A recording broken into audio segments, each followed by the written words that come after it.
नमस्कार शिक्षक मित्रांनो, मागील व्हिडिओमध्ये आपण गूगल फॉर्म कसा बनवायचा याचा अभ्यास केला। आज आपल्याला आपण बनवलेला गूगल फॉर्म इतर व्यक्तींसोबत सोशल मीडियाच्या सहाय्याने कसा शेअर करायचा याचा अभ्यास आपल्याला करायचा आहे। या ठिकाणी मागील व्हिडिओमध्ये आपण या पद्धतीने गूगल फॉर्म तयार केला होता। या फॉर्मला आता आपल्याला शेअर कसं करायचं हे शिकायचं आहे। सर्वप्रथम शेअर करण्याच्या अगोदर या गूगल फॉर्ममध्ये जर आपल्याला एखादी माहिती अत्यावश्यक करायची असेल तर त्या ठिकाणी त्या स्लाइडवर क्लिक करायचं आणि क्लिक केल्यानंतर या ठिकाणी रिक्वायर्ड जे नाव आहे या नावासमोरचं जे बटन आहे हे बटन सुरू करून घ्यायचं। म्हणजे हा जो गोल आहे हा उजव्या बाजूला सरकवायचा, म्हणजे ही माहिती या विधानासाठी अत्यावश्यक होईल। पुढची स्लाइड आहे लिंग। या ठिकाणी ही माहिती देखील जर आपल्याला अत्यावश्यक करायची असेल तर या ठिकाणी रिक्वायर्ड बटन जे आहे हे आपण उजव्या बाजूला सरकवायचं। जर आपण हे डाव्या बाजूला सरकवलं तर या ठिकाणी ही माहिती अत्यावश्यक राहणार नाही, म्हणजे ही माहिती भरली नाही तरी देखील चालेल असा याचा अर्थ होतो।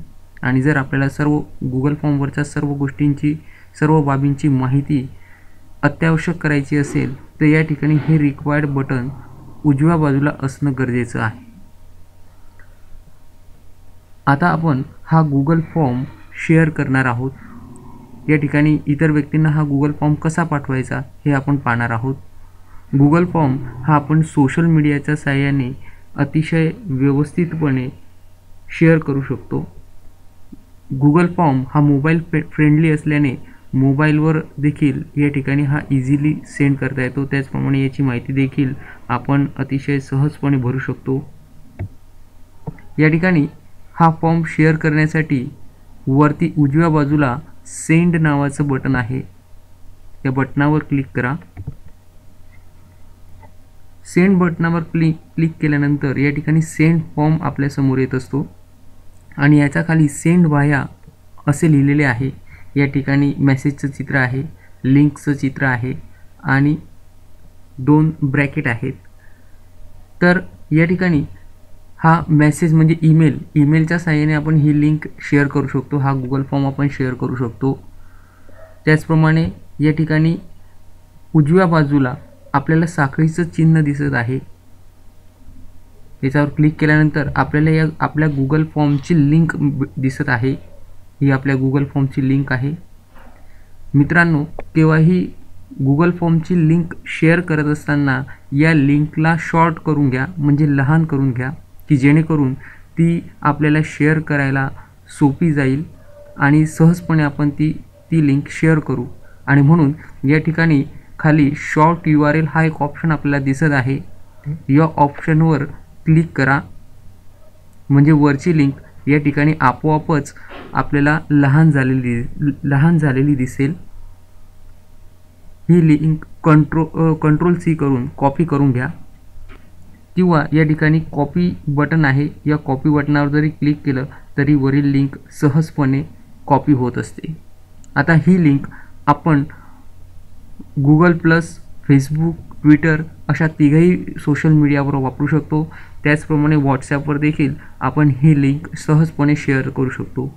ही लिंक अतिशय शॉर्ट असल्याने आपण सहजपणे टाईप करून सुद्धा ही शेअर करू शकतो, किंवा मग आपल्या कॉम्प्युटरवर जर आपण व्हॉट्सॲप अकाउंट सुरू केलं असेल तर या ठिकाणी आपण व्हॉट्सॲपवर देखील ही लिंक सहजपणे शेअर करू शकतो।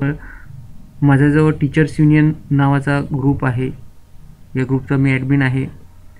या ग्रुपवर मला ही लिंक शेअर करायची असेल तर मी टाईप अ मेसेज या ठिकाणी क्लिक करेल आणि कंट्रोल V हे बटन कीबोर्डवरून दाबणार।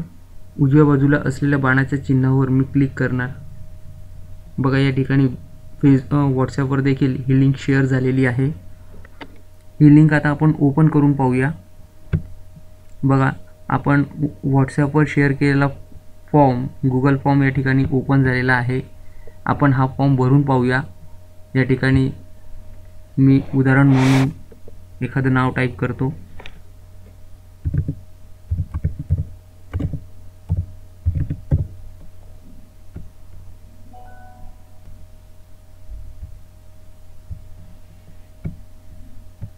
जन्मतारीख मी टाईप करत आहे.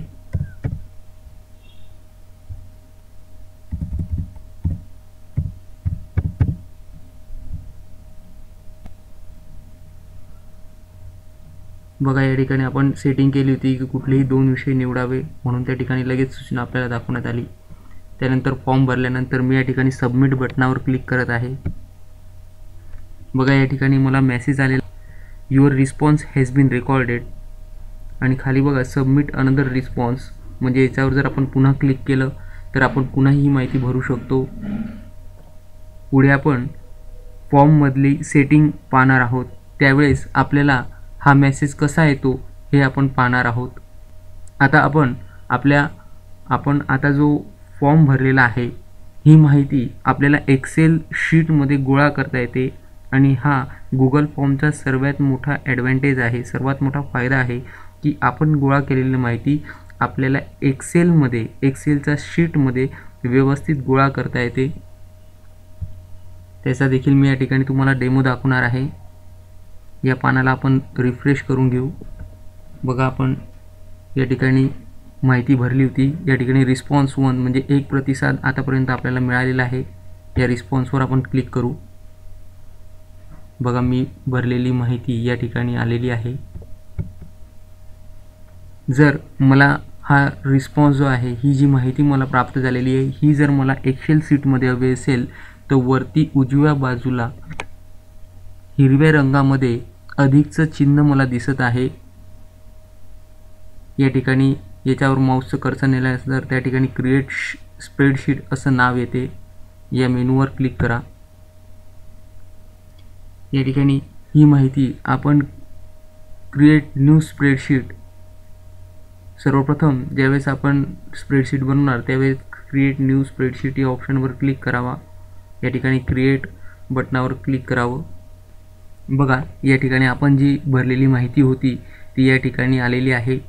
विद्यार्थ्याचं नाव, पुरुष, त्यानंतर जात, जन्मतारीख आणि विद्यार्थ्याचे आवडते विषय.